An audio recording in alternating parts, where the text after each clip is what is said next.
Señoras y señores, bienvenidos, muy buenas noches. Gracias por acompañarnos. Esto es La Silla Roja, este espacio abierto al diálogo, a la crítica, al análisis, a la reflexión. Sean todos ustedes bienvenidos. El día de hoy recibimos con enorme gusto al senador Emilio Álvarez y Casa, senador independiente, senador de la República, para discutir muchos temas, sí, de la agenda legislativa, electoral, pero sobre todo de seguridad. Querido Emilio, bienvenido y gracias por estar aquí. Grande alegría estar aquí en La Silla Roja de vuelta. De vuelta. Sí. Bienvenido, senador. Muchas gracias. Enrique Quintana, buenas noches. Buenas noches, bienvenido, Emilio. Enrique, grande alegría saludarte. Víctor Piz, bienvenido. Gracias. Gracias, Leonardo, senador Enrique. Víctor, buenas. En días recientes, senador, ahora que en la semana que termina, escuchamos esta... Hoy en la mañana me decía alguien, es que no son ocurrencias, son buenas ideas, pero que no alcanzaron a madurar, ¿no? En fin. En gestación. En gestación. Este tema de, pues, transferir ya de lleno, por completo, la Guardia Nacional a la Secretaría de la Defensa Nacional. Y te vimos a lo largo de la semana con una argumentación vigorosa, enérgica, desde el Senado respecto a los riesgos que esto representa para el país, para el marco jurídico, para el Estado de Derecho, para muchas cosas. Si quieres, arrancamos con este tema, sí, porque luego vendrán muchos otros, pero tu lectura y visión sobre este anuncio del presidente, porque luego salió por ahí el diputado Leonel Godoy, por cierto, a decir que los medios estábamos haciendo un escándalo de la nada, que no había nada. Es como decir, bueno, pues ¿qué no lo dijo el presidente? Pues sí. El presidente no lo... ¿Eso es nada? Pareciera que nos invitan a no hacerle caso al presidente. Pareciera, ¿verdad? ¿No? Usted no le haga caso porque... No le haga caso. Pues no es nada. Oiga, pero si lo dijo el presidente, ¿no? Sí. Pero ya salió la secretaria también a decir que se va a hacer formalmente y todo. ¿Qué lectura te provocas? Mira, hay tres niveles de discusión, en mi opinión. Uno, la facultad constitucional. Otro, lo que yo y muchas otras personas entendemos como un proceso de militarización en marcha. Y la tercera, la discusión sobre el modelo de seguridad. La primera no es una discusión menor. La constitucional. Es la constitución, claro. Es un pacto social. ¿Por qué el presidente no puede cambiar por sí y por su fuerza política solos la constitución? Porque la gente no quiso. En el 18 no le dieron los votos para tener mayoría calificada en el Senado de la República y en el 21 la gente, el pueblo de México, decidió no darle la votación para tener mayoría calificada en la Cámara de Diputados. Luego entonces la gente le dijo al presidente López Obrador, tú solo y tu fuerza política no pueden cambiar la Constitución. Esa es la regla del juego principal. Entonces, que el presidente nos quiera decir que por la puerta de atrás, dando la vuelta, va a brincarse la Constitución, no es un tema menor. Y no es un tema menor porque en el 19 hicimos un acuerdo de Estado que fue la modificación constitucional para hacer la Guardia Nacional. Textualmente dice la Constitución que la Guardia Nacional está adscrita a la Secretaría de Seguridad, no a la Sedena. ¿Por qué lo pensamos así? Porque queríamos una Policía Nacional civil, no militar, en el entendido de los dilemas de seguridad que tenemos, y eso ha venido sistemáticamente engañándose. Sí, claro, porque la corporación de facto pues está integrada por militares, dirigida por militares y con un comando militar, ¿no es cierto? Es así. Entonces, que el presidente nos diga que va a hacer un decreto administrativo pareciera entonces no solo un golpe a la Constitución, sino una especie, déjame decirlo así, un berrinche presidencial. Sí, porque yo quiero porque yo digo. Y voy a intentarlo, que es una actitud que ha tomado en otros temas. Por ejemplo, en la energética o por ejemplo algunas otras medidas donde ha intentado promover su visión a la fuerza. Van más de 30 veces que en el Senado hemos tenido que acudir a la Suprema Corte por temas de esa naturaleza. La síntesis es, en lugar de construir acuerdos, construye conflictos. Y eso no es una buena solución para el país, genera falta de certeza, conflicto, incertidumbre, que no nos ayuda a nada. Este es otro capítulo más. Segundo, el presidente, contrario a lo que ofreció, resultado con una fascinación extraordinaria por estrellitas y botas, ¿no? Nos ha puesto a las Fuerzas Armadas en una enorme cantidad de funciones que no le corresponden a las Fuerzas Armadas. No es una discusión sobre las Fuerzas Armadas, hacen labores de seguridad nacional, de emergencia nacional, muy respetables y reconocidas. Pero no entiendo por qué tienen que repartir fertilizantes, construir hospitales en lugar de hacerlo en IMSS, sucursales bancarias, construir trenes, aeropuertos, y podemos hacer una larga lista, aduana, ¿no? Cosas, claro. Socavar la institucionalidad civil de esa manera es muy peligroso. El mensaje que nos manda el presidente es cogobierno con el ejército. El mensaje que nos manda es, en lugar de fortalecer la institucionalidad civil del Estado, empodero en presupuesto y poder a las Fuerzas Armadas. En cualquier democracia, eso es un foco rojo. Y ese proceso de militarización es justo lo contrario que nos ofreció. Yo terminaría diciendo, le da la razón histórica a Felipe Calderón en el proceso de militarización que él empezó. Tercero, la discusión sobre seguridad. Yo creo que la cosa es más amplia que si la Guardia Nacional va al ejército o no. No puede ser una competencia de tragedias, a ver dónde hay más masacres y dónde gobierna la oposición o gobierna Morena. No puede ser una competencia de miedos. Tenemos que tener la capacidad para responderle a la gente de este país, gobierno y oposición, de qué manera protegemos mejor a la gente. Yo pienso, y lo digo autocríticamente, que quienes tenemos cargos de representación estamos fallando en eso. El presidente, los gobernadores, los legisladores. Porque la verdad de las cosas es que las cosas no están bien en esa materia. Al contrario, se deterioran. Todos los indicadores, homicidios, feminicidios, desapariciones, asesinatos de periodistas, están peor que en el 18. Todos. Y creo que entonces sí toca que el presidente conduzca un diálogo nacional con la oposición, con gobernadores, incluso la conferencia del episcopado, cuando asesinaron a los jesuitas en la Tarahumara. ¿Se manifestó? Se manifestó. ¿Hay necesidad de sentarnos a platicar? Sí. ¿La Guardia Nacional y el Ejército es la última salida? No necesariamente. Pero entonces busquemos cómo podemos responder, porque si la ruta es otra vez vámonos a la Suprema y en 3 años o 2 años la Suprema dice que es inconstitucional, se desmorona todo. Perdimos tiempo. Como no sirvió de país nada, perdemos claro. un tiempo y una condición vital, porque al final de cuentas hay incendios en las tiendas, hay bloqueos, hay mujeres que no regresan a su casa, hay personas desaparecidas. Ese es el hecho real. Entonces, más allá de estar buscando una cuenta de lucro electoral, y si se requiere repensar la Secretaría de Seguridad, hagámoslo.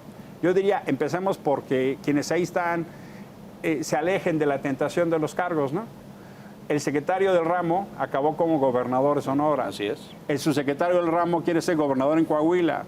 Si le damos un componente electoral a su mandato, pues se genera una enorme tensión. Déjame retomar una de estas líneas que hemos debatido mucho aquí en el Financiero, Emilio, y que el presidente tenía otro discurso, o el señor López Obrador, que hoy es presidente, hablaba de otra cosa, y hablaba de la no militarización, estaba en contra de ese modelo. Sí. Y no solamente dices, lo vendió enormemente en campaña, sino que, digo, yo quiero pensar que decía la verdad cuando decía que ese modelo no servía, y le creímos. Y anunció todo este rollo de la pacificación y todo eso que, como sabemos, no ha llegado. Pero, ¿qué pasa en el camino? ¿Tienes alguna lectura? ¿O nos engañó y siempre pensó en incrementar la presencia de las Fuerzas Armadas? ¿Qué piensas? Mira, el presidente, su vocero, su aparato ideológico, fue una gran cantidad de personas que salieron a decir justo lo contrario de lo que hoy están haciendo. Por eso decía, miren, qué ironía. Sus palabras son las de Felipe Calderón. Entonces, díganlo así. Díganlo, fíjense, nos equivocamos, Felipe Calderón tenía razón. El ejército era la única herramienta. Porque entonces en honestidad intelectual discutimos qué está pasando. Pienso entonces que pasaron 2 cosas. La primera es, el presidente está en su peor representación de López Obrador. La versión, la Lo peor que versión. hoy estamos conociendo, en mi lectura, es la peor versión de Andrés Manuel López Obrador, en una condición extrema de poder, sin contrapesos ni límites. Yo lo conocí como jefe de gobierno, yo era presidente de la Comisión de Derechos Humanos en ese entonces. Ese jefe de gobierno con respecto a este presidente hoy está en su peor versión. Una versión sin contrapesos, sin límites, que polariza, que ofende, que insulte. Cero dialogante, ¿eh? Cero. No porque fuera enormemente, pero en la campaña del 18 parecía otra persona. Apostó al diálogo, a la reconciliación, como que hubiera aprendido los errores del 2006 y 2012. Hoy queda muy claro que fue solo una estrategia electoral y no una voluntad real de gobierno. Por eso digo que estamos viviendo la peor versión de Andrés Manuel López Obrador. Y la segunda, sí creo que él decidió, en una cuenta muy pragmática, de echar mano del ejército, cuya única respuesta va a ser, sí señor. Obedecer, acatar. El ejército es una institución, y así yo lo reconozco. Vertical. Vertical, una institución pública que las y los mexicanos respetamos, pero su única discusión será el cómo, no el qué. Le van a responder sí, señor, y Andrés Manuel entre pragmatismo y autoritarismo. No le gusta que se discutan sus ideas, que se opongan. No le gusta necesariamente que se cumpla la ley porque eventualmente la ve como un problema. Y lo que él quiere es soluciones prontas e inmediatas. Con frecuencia ve la ley como una camisa de fuerza, como un Absolutamente. impedimento a su proyecto político. No me digan que la ley es la ley.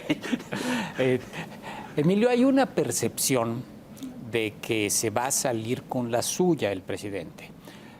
Ya está ahí fecha, la del 16 de septiembre, para hacer la transición de la Guardia Nacional al Ejército, sea por la vía de un cambio legal que se operaría muy rápido probablemente en cuanto arranque el periodo ordinario de sesiones o el decreto. Digamos, el libreto está definido. Después, él mismo lo describió, después de que esto suceda, va a haber legisladores inconformes que van a proceder a buscar una controversia constitucional en la Corte, la va a recibir la Corte, y en el tiempo que se lleve en procesarse esta controversia constitucional, pues prácticamente ya se fue el sexenio, porque nos quedan ya no muchos meses de este sexenio. Así que en la práctica, aunque luego se caiga, suponiendo que es tan obvia la violación constitucional, que una mayoría calificada de ministros diga, pues no, señores, hay que echar para atrás esta reforma de ley o el decreto correspondiente. Pero ya es lo de menos, porque ya logré que en los hechos así quedara como yo pensaba que quería, o como yo quería que quedara la Guardia Nacional. ¿Es cierto este script? ¿Así lo ves? Así lo veo. Ese es el script que tiene el presidente, pero esa es, infelizmente, la expresión de una visión muy pobre y pequeña. Y la expresión pobre y pequeña se centra en que el horizonte es el 24 y el gobierno de Andrés Manuel. Ese me parece la visión corta y pequeña. El dilema de la inseguridad de este país va más allá del gobierno de Andrés Manuel López Obrador. Andrés Manuel no vive los riesgos. Andrés Manuel está en Palacio Nacional, protegido por lo que dicen que ya no existe, ¿no? Por el Estado Mayor. El Estado Mayor, o por, como quiera que tú seas.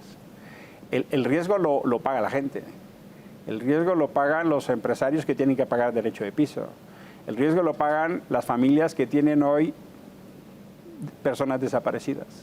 Determinar las cosas como van, Enrique, este gobierno va a ser el gobierno con más personas desaparecidas en la historia. Ese dato ya es de suyo de veras alarmante. Determinar las cosas como van, vamos a tener muchísimo más homicidios que cuando el periodo de Calderón. Esos datos son los datos que deberían de preocupar al presidente, son los dolores de la gente. No es su popularidad, no es su administración, no es la disputa ni siquiera sobre su modelo o su voluntad, sino los dolores de la gente. Y por eso decía en la primera intervención, es que si otra vez a 2 años vista regresamos a punto cero, quien perdemos somos nosotros. Me parece entonces que la discusión es, ¿quién es el centro del debate? ¿El presidente o las necesidades de la gente?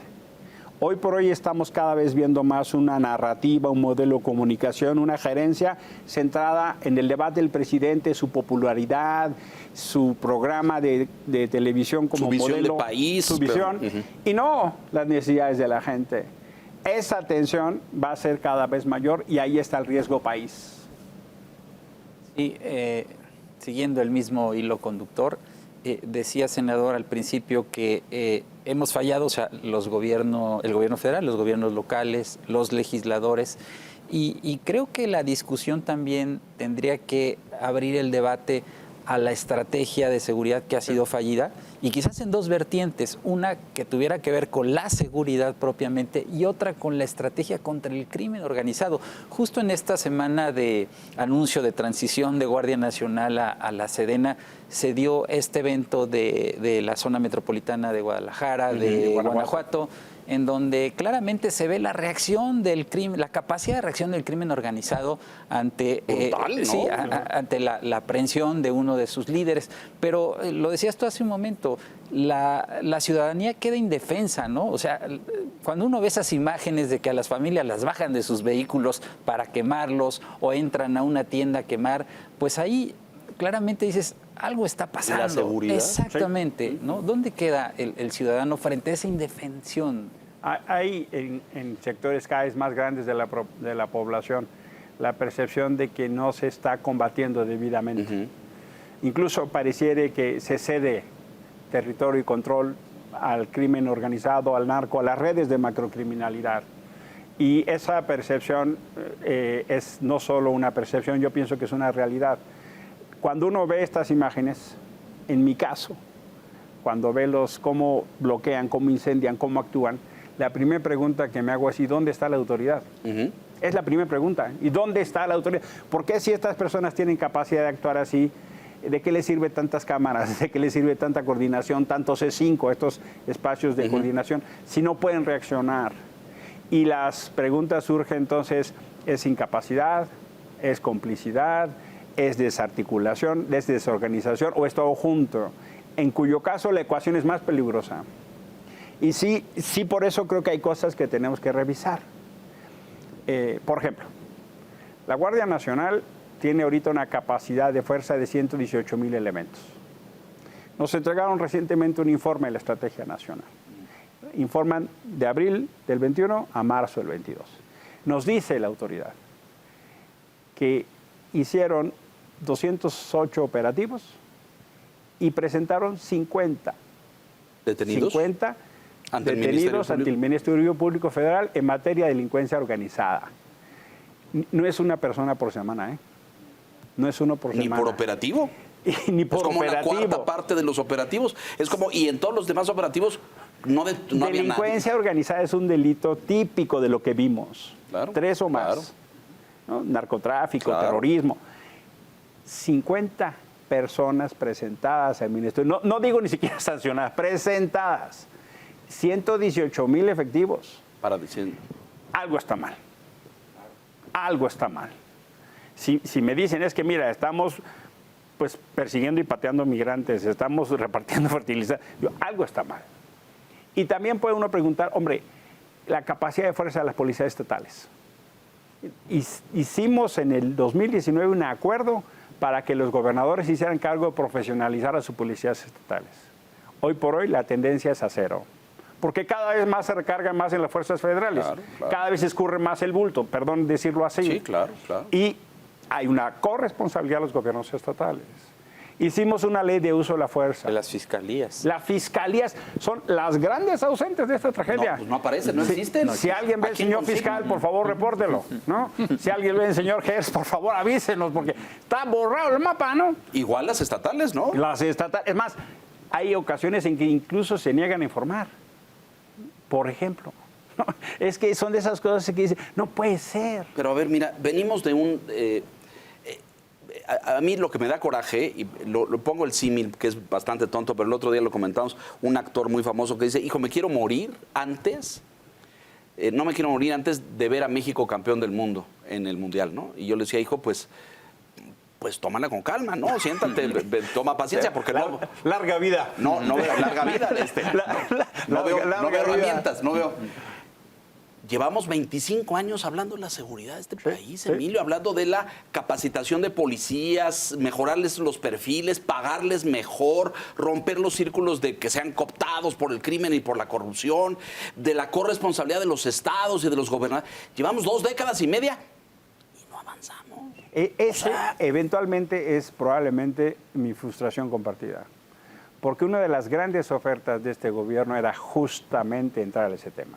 Era justamente hablar de modelos de seguridad ciudadana, hablar de policías profesionales, cambiar de Procuraduría a Fiscalía General y ese momentum, llevarlo a una condición mucho mejor. Infelizmente, a casi 4 años vistas, no solo no estamos mejores. Fracasado estrepitosamente. Estrepitosa. La seguridad, en mi opinión, es uno de los temas más críticos de gestión. Esta presumida y cantada Junta Matutina, Hombre, que es la más cantada del país y de la historia, porque 6 la de la hacía mañana. también en su gobierno capitalino. Él se levanta muy temprano y tiene su Junta de Seguridad. Pues es lo más inútil que conozco, porque no aporta un resultado... Que le cambien el café. No está funcionando las matutinas para él en materia de coordinación, en ¿Cero? materia de bajar los números, no está funcionando. Seguramente habrá estrategia electoral ahí, o habrá, escuché en días recientes, el jueves o el miércoles, que le presentaron cómo iba a ser el show del 16 de septiembre. Para eso ha de servir la Junta en la mañana, Mira, pero... es un modelo de gobierno con base muy a un programa mañanero. Sí, claro. Es un programa de televisión como eje de la conducción. Lo sé, lo sé. Es la narrativa pública, no necesariamente la gestión pública. Es la disputa del poder, las elecciones, no la gerencia pública, no la política pública. Esa diferencia es probablemente uno de los temas más críticos. Y la gente en ocasiones, sí, pero está muy alto en las encuestas. Sí, está muy alto en las encuestas y eso mejora la seguridad. No. Yo digo que no. Pero, ¿y si nos vamos a la economía? O al combate a la pobreza, o a... Salud o educación. Nada. O sea, aquí el maestro Quintana todos los días nos pone los focos rojos en economía, ¿A ¿no? poco no te levantas de súper buen humor? No, bueno, en ocasión, hoy fue excepcional, ¿no?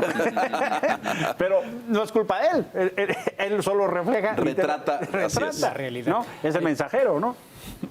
Sin lugar a dudas, la seguridad es el problema número uno. Las encuestas que regularmente levantamos en el Financiero son consistentes, salvo algún momento en el arranque de la pandemia, que el tema de salud se fue hasta arriba. El resto del sexenio, hasta la más reciente del mes de julio, aparece la seguridad como el problema más sentido de toda la población. Ya sabemos, digamos, con todo lo que nos has platicado a nivel federal, por lo menos no se ve horizonte. A nivel estatal o municipal, ¿ves tú algún punto en la República donde digamos, vaya, por lo menos aquí este gobierno de X estado o de X ciudad, pues está haciendo bien la chamba, ojalá le copien? ¿Ves tú algo así, Emilio? Yo creo que ahí hay una pista muy clave para enfrentar el dilema que hoy estamos viviendo. Y yo sí pienso que hay casos de éxito que podemos replicar. Uno de los que más me llama la atención es lo que pasa en el municipio de Nezahualcóyotl. Han apostado una profesionalización de la policía, incluso están reconvirtiendo la relación para la construcción de relaciones de confianza. Por ejemplo, la mayoría de las personas que en el día están en Nezahualcóyotl son mujeres. Muchos de los hombres van a trabajar a la Ciudad de México. Bueno, metieron un cuerpo femenino. Hoy el 40% de la policía en esas son mujeres. Y eso ha generado un cambio de relación y un proceso de profesionalización y han continuado en el tiempo, que me parece un ejemplo. Hay ejercicios muy similares que se han hecho en Mérida, que vale mucho la pena explorar en términos de la confianza que la gente le tiene a la policía. Y hay algunos otros ejercicios a nivel local que me parecería que pudieran ser un buen ejemplo. Por ejemplo, en La Laguna hubo una concertación muy importante entre empresarios, sociedad civil y autoridades para enfrentar una de las situaciones más críticas, como vimos ahora en Zapopan. Así estaba La Laguna, era un incendio, ¿eh?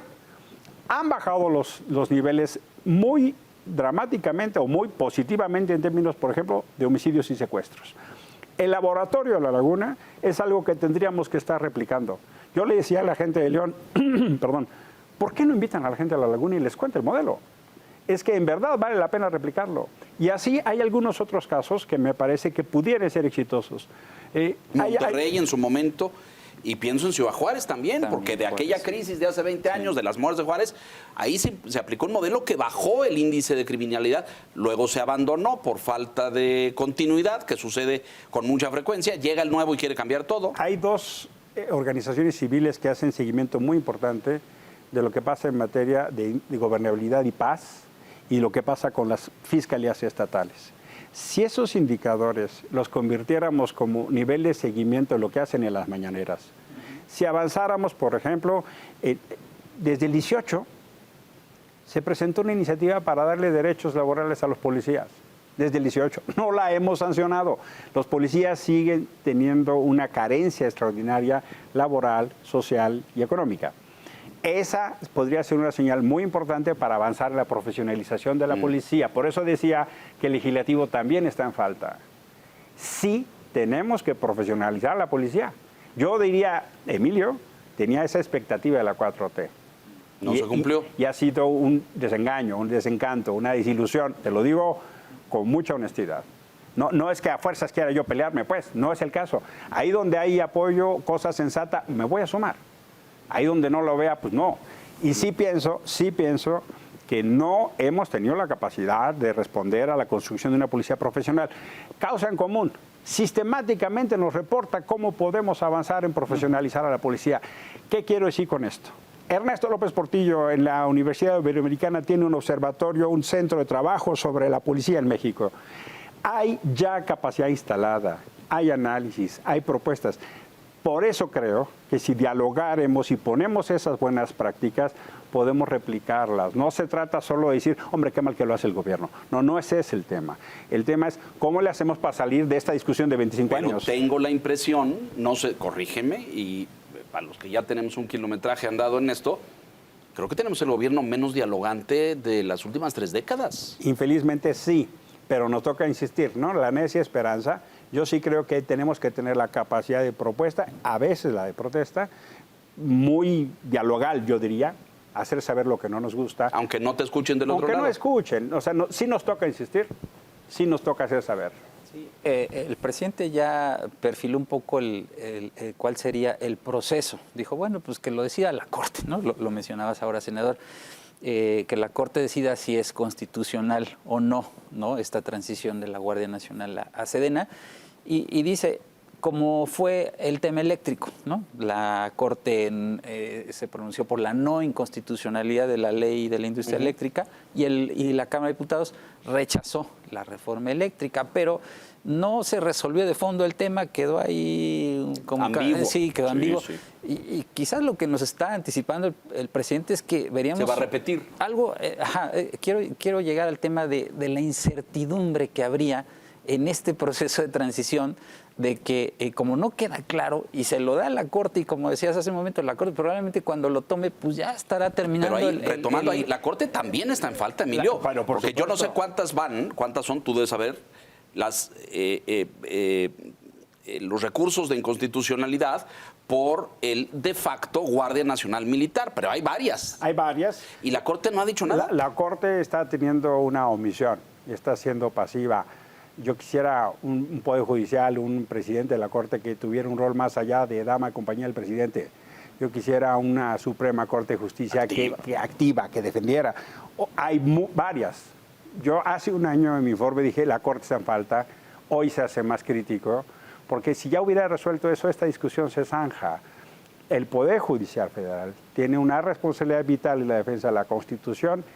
En mi humilde opinión, ha sido pasiva. Y creo que eso no nos ayuda. El contrapeso de los poderes es clave. Y el ejemplo que dabas, Víctor, es en verdad muy bueno. ¿Qué pasó con la reforma eléctrica? Escaló el conflicto. Exacto. Ahora tenemos un conflicto internacional. Nuestros socios Paneles, comerciales, sí, Estados ya, Unidos y Canadá, claro. han puesto unos paneles una semana después de la visita a López Obrador. Así es. Si alguien tiene una duda de cómo fue la visita, ahí creo que hay un buen indicador. Pero la dimensión del conflicto económico es mucho mayor. Claro. La falta de certeza en la rama es mucho mayor. Los 200 amparos ahí siguen. El conflicto legal sigue. La pretensión de que el tema se resolvió es una falsa idea. El conflicto escaló por otras vías, incluso mucho más peligrosas para este país, por no sentarse a construir un acuerdo con el Congreso, con los socios comerciales, en el marco del TLC. Yo se los dije, yo me opuse al TLC y dije, miren, ¿por qué no renegociamos? Aguas con el capítulo 8. Claro. El Senado de la República en México votó 2 veces el TEMEC antes que Estados Unidos y Canadá. Así es. Bueno, no se quiso hacer atención, hoy sucede lo mismo. Sí, pero hoy no tenemos se una quiere bomba. poner atención. Claro. Ese es un extraordinario ejemplo que en materia de seguridad tiene el componente que se juegan factores vitales de vida. Claro, ¿no? de vida humana para la población. Por eso entonces. creo yo que es muy importante no solo esta reflexión, sino insistir. Presidente, hablemos, porque no es un tema, déjame decirlo, de cómo le ponemos palomita o tache. No quiero... Sí, no es de estrellita en la frente. No quiero exagerar. Es un problema profundo. Pero sí creo que en ocasiones puede ser un problema de vida o muerte para la gente en lo cotidiano. Pero no estás exagerando, Emilio. Es así. La gente se muere. ¿Qué no vimos Guanajuato hace unos días y vimos el embate del cártel Jalisco? Leonardo, los desplazados internos en este país por violencia. Claro. Los conflictos por materia de control del narco. ¿no? Que ya es un estado paralelo que cobra impuestos. No sé si te ha tocado ir por algunas regiones del país con segmentos comerciales totalmente cerrados porque la gente ya no pudo pagar el derecho de piso. Es decir, esto derrama y tiene daños en muchos lugares. Déjanos hacer una pausa. Estamos con el senador Álvarez de Icaza discutiendo seguridad y otros temas. Mensajes, volvemos.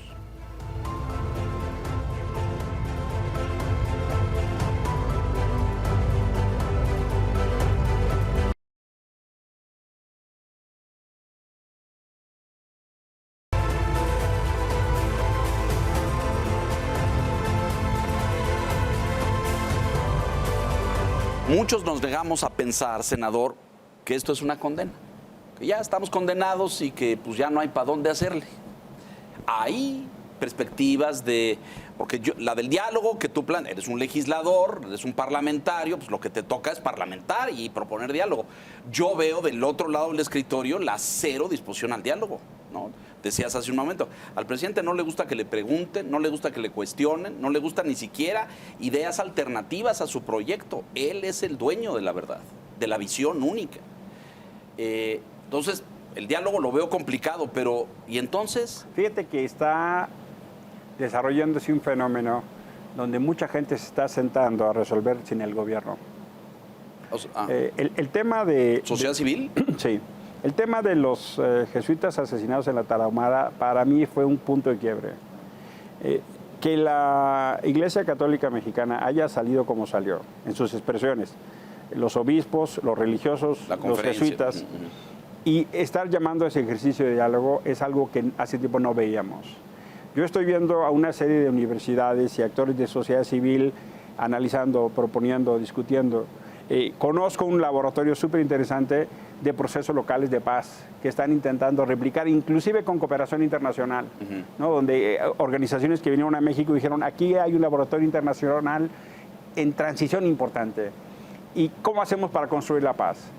Estoy empezando a ver incluso gente que dice, bueno, vamos a hacer observatorios de la Guardia Nacional, vamos a analizar las fiscalías, vamos a discutir en lo local estos ejemplos que daba yo de Nesa o de Mérida o de La Laguna. Porque a final de cuentas la gente vive en lo local. Me parece que al no encontrar la respuesta en lo federal, la gente está buscando a ver dónde lo encuentran. Sería mucho más fácil, sería mucho más rápido, sería mucho más conveniente contar con el liderazgo del gobierno federal, sí. Pero al no haberlo, sí empiezo a ver que muchos actores se están moviendo en cómo buscar respuestas. Me parece que es obligado hacerlo. Y al final del día... y la ciudadanía por sí misma, buscando soluciones. Algunas respuestas son incluso hasta medio peligrosas, ¿no? Cuando la gente hace justicia por propia mano. Claro, tuvimos guardias en Michoacán, tuvimos guardias en Guerrero. Las autodefensas se convierten en un problema. Y hay zonas donde no han desaparecido del todo. Claro. Hay respuestas muy propositivas, hay respuestas peligrosas, ¿no? Sí. Cuando la gente agarra a un ladrón en una combi y le pone una golpiza de manera espectacular. Ha habido linchamientos. Y se celebra, ¿no? Sí. Entonces, hay respuestas, como digo, de estos actores de sociedad civil. Claro. Y hay otro tipo de respuestas. Aguas con estas, ¿no? Si la gente no encuentra respuesta, va a buscar... justicia por la propia mano. Eso es muy peligroso. En paralelo a esta problemática, Emilio, hablamos ya de dos de las reformas que el presidente planteó para la segunda mitad de su administración. Está de la Guardia Nacional, de la que hemos hablado abundantemente, el tema eléctrico. Nos falta la político-electoral, que está en este momento debatiéndose justamente en el Congreso, en el Senado. Y hemos visto cómo el presidente busca la manera de darle la vuelta para no tener que llegar a la reforma constitucional porque no tiene los votos. En el caso político-electoral, ¿por dónde será? Hay quien dice, una opción es no renovar a los 4 consejeros del INE que se van a ir por el término de su mandato el próximo año. Otra es estrangular financieramente al instituto para que quede un instituto débil, reducido y sin los recursos para cumplir la multitud de tareas que le hemos dado a lo largo de los años. ¿Cómo ves tú esta perspectiva en lo político electoral? Es muy interesante cómo después de las elecciones del 21, cuando el presidente pierde mayoría constitucional en la Cámara, su primera respuesta es voy a mandar reformas constitucionales. Entonces la causa-efecto es peculiar. No tienes los votos y lo propones. Entonces diría, bueno, entonces quiere decir que hay voluntad para construir acuerdos. No. Entonces, ¿para qué es la reforma constitucional? Esencialmente no es un instrumento, esa propuesta no es un instrumento de política pública, es un instrumento electoral y de demagogia y para calentar la tribuna. En estos 3 casos, reforma eléctrica, Guardia Nacional y reforma electoral, ese es su fin. No es un instrumento de política pública. Pero que la idea es salir a la plaza a decir, yo lo intenté, pero no me dejaron. Es calentar en la visión de país, activar a su movimiento, llamar a las calles y convocar esencialmente a la falta del adversario. Es por alguna razón extrema, por ejemplo, traidores a la patria, Sí. ¿no? Que es un concepto súper peligroso. Y lo ha usado. Ahora lo va a decir, no, pues la inseguridad es culpa de la oposición, probablemente en lo electoral diga, defiende la corrupción, ¿no? Yo pienso que esencialmente el escenario tendencial es socavar a la autoridad electoral, lo cual es un poco una esquizofrenia. Este INE, al que tanto critican, ha ayudado en términos de organizar procesos electorales confiables y creíbles para que López Obrador esté en la presidencia, para que tenga las mayorías en las cámaras, para que tenga 22 gobiernos estatales. ¿Cómo así una autoridad electoral que le da la certeza de la gente para que gobiernen ¿La quiere desmontar? es desconfiable? No lo entiendo. Sí pienso que pueden apostar entonces a socavar a la autoridad. Es muy probable que no vayan a nombrar a los consejeros que reemplazarían a quienes se les acaba el mandato. Necesitan los votos de la oposición. No veo la condición. Hay una salvedad que ahora la ley previó un escenario así, porque ya había sucedido, y eventualmente sería por sorteo al final. Hay una salvedad que puede salvarnos de esa situación, pero eventualmente nos pone el riesgo de entre quienes sortea. Sí, sí, ¿no? claro. ¿Quiénes son las personas? ¿Quién está en la finales? urna? Claro. Entonces, hay una salvedad, pero creo que ese escenario, esa apuesta, sí creo que van a intentar debilitar presupuestalmente, pero lo que más preocupa es que delegitimen a la autoridad. Un secretario de Gobernación, responsable de la política interior, responsable del diálogo con la autoridad electoral, que una semana sí y la otra también se pelea con el árbitro. Una bancada que desatiende las sentencias del Tribunal Electoral, me refiero a Morena y la integración de la Comisión Permanente, se burlan. Sí. Pues sí es de preocupar. Hay 3 elementos principales de la democracia electoral: respeto a las reglas, respeto al árbitro, respeto al resultado. No vemos mucho respeto a las reglas, se mofan, violan la ley, de por sí ya están violándola en campaña las corcholatas, no respetan al árbitro y claro que surgen dudas si van a respetar el resultado. Ese tema nos polariza aún más. Pienso entonces que el tema electoral pudiera avanzar si supone que no vamos a debilitar al INE. El bloque en el Senado, el bloque de contención, la oposición ha dicho nada que signifique debilitar al árbitro, nada que signifique regresar a fórmulas donde el gobierno tenga control de los procesos, nada que signifique generar condiciones de inequidad.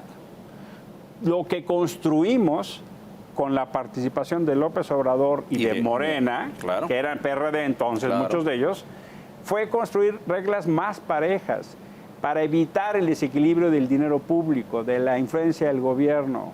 Para eso hicimos esas reglas. Lo notable es que ahora que llegan al poder, ellos quieren desmontarlas. Dinamitan todas esas reglas que ellos construyeron.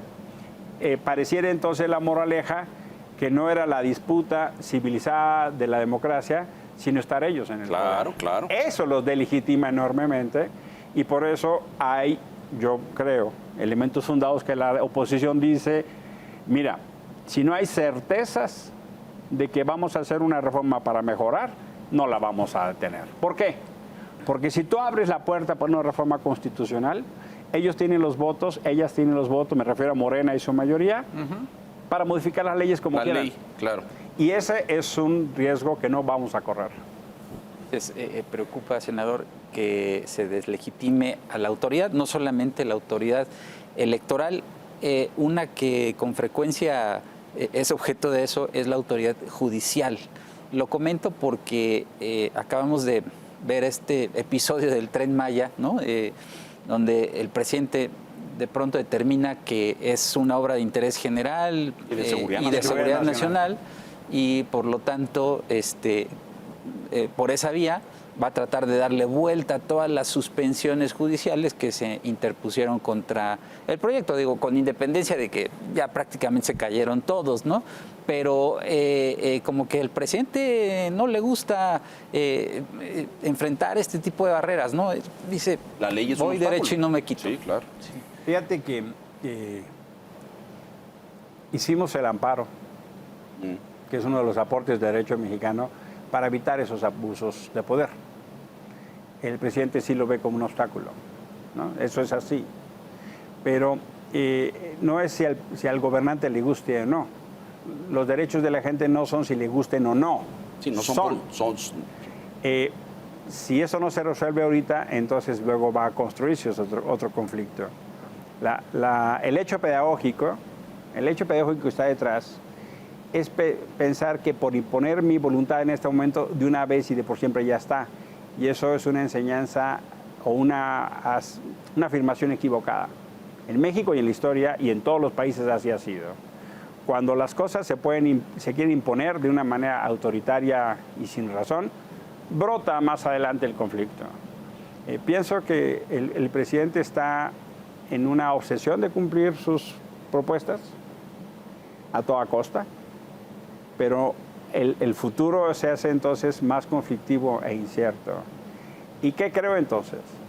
Que sí nos toca hacer saber, quienes no nos sentimos reflejados en ese proyecto, organizarnos, participar, levantar la voz. Decirlo, total. Decirlo. Y yo creo que eso es parte de lo que esperamos que construya otro horizonte. Hemos venido de historias donde aparentemente no podía hacerse nada contra lo que se llamaba el papá gobierno. La historia de este país ha demostrado que eso no es así. Hoy se ve un gobierno grande, obeso, autoritario, que no dialoga. No es la primera vez. Tal vez esta es extrema, pero no la primera vez. A base de insistir, de congruencia democrática, deja de decírmelo así, Leonardo, de exigencia democrática, hemos ido cambiando el horizonte de país. Por eso creo que es tan importante seguir insistiendo en lo que se debe insistir. No ceden en eso. En la defensa democrática, en el horizonte democrático, porque eso es lo que nos permite como país avanzar, aunque ahorita eventualmente no se vea necesariamente ni el horizonte ni el tiempo. Pero en esa defensa, retomando lo que decía Enrique, uno, no tocar al INE en Por absoluto. supuesto, por supuesto. No modificar en absoluto la estructura del instituto, ni los pesos ni los contrapesos. Pero él tiene instrumentos para estrangularlo. Sí. No renovar los consejeros y apretar el presupuesto. La parte más delicada creo que tiene la combinación de la estrangulación presupuestal con la construcción de la desconfianza a la autoridad electoral. Que se ha avanzado bastante. Minar la confianza en Exacto. el INE. ¿Qué nos toca? En contrapartida, decir, miren, los resultados son los que son positivos. Vean las elecciones, vean el proceso interno de Morena, ¿no? Se está a la vista, ¿no? Abatazos, urnas quemadas, conflicto. Si el INE hubiera participado, tal vez no hubieran acabado así. Tal vez, ¿no? Pero el INE ha organizado más de 25 procesos en los que Morena ha tenido triunfo y no ha pasado un Y han sido conflicto. impolutos. No ha habido conflicto. Te vimos el miércoles ahí en la mañanera. Saliste como uno de los villanos. En el cuadro de honor. Sí. ¿Cómo percibes esta relación ejecutivo-senado, en general poder legislativo? Y voy más allá, Morena en el Senado. A veces daba la impresión de que Monreal, como cabeza del grupo morenista en el Senado, pues tenía un estilo diferente y un trato diferente al del Ejecutivo. Cuéntanos cómo es hoy. Mira, a estas alturas del partido, yo me siento muy honrado de salir en la mañanera. ¿No? Honestamente lo veo como timbre de orgullo, ¿no? Porque quiere decir que sí están volteando a ver, y quiere decir que eventualmente, no como me gustaría, ¿no? Pero están entonces acusando de recibo de lo que se está diciendo. Dice, claro, ¿no? claro. Y yo digo, palomita, no está bien. Y en particular, en esta sesión de esta personaje tan peculiar, que habría que ayudarle un curso de dicción y enseñarle a leer, ¿no? Lectura. A la Chuita Vilchis. Sí, le ayudaría, ¿no? Honestamente. Pero sí pienso que en otros sectores ese se está convirtiendo en un aparato de coacción de preocupación. Hay muchos sectores que están inhibiendo sus opiniones justo por el escarnio. Andrés Manuel López Obrador ha logrado construir un aparato de coacción eficaz. Inhibe empresarios, inhibe periodistas, inhibe organizaciones de la sociedad civil, no solo por la exposición pública, sino por la amenaza del SAT, de la UIF, de los procesos penales, la persecución, la justicia como mecanismo de extorsión, no como búsqueda de verdad. Y la joya o la cereza de ese pastel es la mañanera. Yo vengo de una tradición de lucha, entonces eso una raya más al tigre no me hace problema. No trabajo hace más de 30 años derechos humanos, no me hace problema. Pero hay otras personas que sí les preocupa, con legítima preocupación. O sea, si tú estás en una empresa y te dicen tus socios, oye, ¿por qué saliste en la mañanera? Claro, o sea, claro. Sí. los files para atrás. Claro, ¿no? claro. Si estás en una organización y el consejo te dice, oye, si tú sigues diciendo eso, al rato van a buscar quiénes son los donantes y me van a dar a mí, y entonces mejor yo ya no te quiero dar. Y no te estoy hablando de un caso hipotético, te estoy hablando esto ya de un ha caso sucedido con muchas, real, claro. ¿no? Entonces, sí es un aparato de coacción. Y eso, pienso yo, debilita derechos y libertades, asfixia el ambiente democrático, lo cual es muy peligroso. Ese fenómeno también ha pasado ahora en el Senado con Ricardo Monreal. En los primeros 3 años, Ricardo Monreal fue un coordinador extraordinariamente efectivo para las agendas del presidente. Construyó acuerdos y cuando no tuvo acuerdos era el único que le podía decir no a López Obrador, porque no hay los votos. Sí. Mario Delgado, esencialmente en la Cámara de Diputados discutía el ancho de la alfombra, ¿no? ¿De qué ancho quiere usted la alfombra? Pues se ponía de alfombra, ¿no? Monreal no. Monreal tenía que negociar con otros para construirlos y le decía al presidente, no se puede así. El mejor ejemplo fue la Guardia Nacional. Hoy es otro momento. Hoy la sucesión adelantada tiene en el Senado de la República un epicentro muy particular. Porque no solo hay una de las corcholatas, sino hay representantes de todas las corcholatas. Claro. Hay seguidores de Claudia, hay seguidores de Adán, hay seguidores de Marcelo y del propio Ricardo. Ahí dentro tienen una especie de guerra civil en marcha, ¿no? Que está secuestrando la agenda legislativa. No hemos nombrado comisionadas del INAI porque no se ponen de acuerdo. No hemos nombrado magistrados de sala regional del Tribunal Electoral de la Federación porque no se han puesto de acuerdo. No hemos nombrado magistrales de tribunales electorales locales porque no se ponen de acuerdo. No hemos sacado marihuana porque no se ponen de acuerdo. No hemos sacado el Código Civil Penal Federal porque no se ponen de acuerdo. Es como 4 partidos dentro de la misma organización. Y eso se va a incrementar. Sí, se va a agudizar. Se va a agudizar. Entonces, hace muy complicada la relación y hace muy complicado el liderazgo de Ricardo Monreal. Porque hoy por hoy todo se mira a la luz de sumas y restas de cara al proceso presidencial. Infelizmente eso pasa en gobernación, eso pasa en Cancillería, eso pasa en el gobierno de la Ciudad de México. Funcionarios ocupados más en su carrera electoral, en su futuro que en su responsabilidad. Pero en el Senado tiene la contradicción que están todos los grupos representados en Morena y sus aliados. El próximo periodo incluso amenaza con un conflicto mayor en la coordinación de Morena. ¿Va a continuar Ricardo Monreal o no? Mira, nosotros ya sacamos las palomitas y estamos un poco sentados viendo a ver la película, claro, ¿cómo se va a poner? Es literalmente a ver qué va a pasar, ¿no? En el Grupo Plural nos preguntamos, ¿y luego cómo así van a nombrar una mesa directiva? ¿Y qué vamos a hacer? Preocupa que no solo el proceso de sucesión adelantada. Olga, ¿cómo juega? Muy complicado la atención. Olga ha tenido un año de mesa directiva. Me parece que ella es una de las personas que tiene ascendencia en el grupo. Yo pienso que al final Olga va a decidir a acompañar lo que el presidente decida, como una gran mayoría de los legisladores de Morena. Se va a disciplinar con... Y habrá un componente que va a tomar su decisión respecto a lo que puedan hacer en el 24. ¿Por qué? Porque en el 24 más o menos 12 estados van a tener elecciones. Sí, sí. Y el Senado semillero de candidaturas a las gobernaturas. Claro. Entonces, muchos de mis colegas van a tomar decisión con base en eso. ¿A dónde van? ¿A dónde van? Se nos acaba el tiempo, nos queda un minuto. Les pido conclusiones y comentarios finales, por favor. Agradecer al senador que nos haya acompañado esta noche. Habrá que estar atentos a lo que viene en el Senado, ¿no? Con la renovación de los órganos de dirección ahí en la mesa directiva, pero también con lo que decida el presidente, los pasos, ya sea acuerdo, decreto, reforma, no sabemos en esta materia de seguridad, pues porque seguramente la batalla va a ser dura, senador, ahí. Dices que a veces te preocupo con mis comentarios matutinos. Pues ahora tu comentario nocturno, vaya, que nos dejó este domingo bastante preocupados de lo que viene, de lo que tenemos hoy y de lo que viene sobre todo. Pero siempre tienes un dejo de optimismo que también nos ayuda. Gracias. Gracias, Enrique. Pues lo seguimos buscando, pero Es así. yo me amparo en combatir la frustración, caray, ¿no? Toca. Yo en lo particular me estoy organizando en el Frente Cívico Nacional. Yo en lo particular promuevo y organizo y participo. Yo quiero que la gente salga a votar, quiero que la gente decida, quiero que la gente tome este país en sus manos. No es el país de un hombre, es de 130 millones.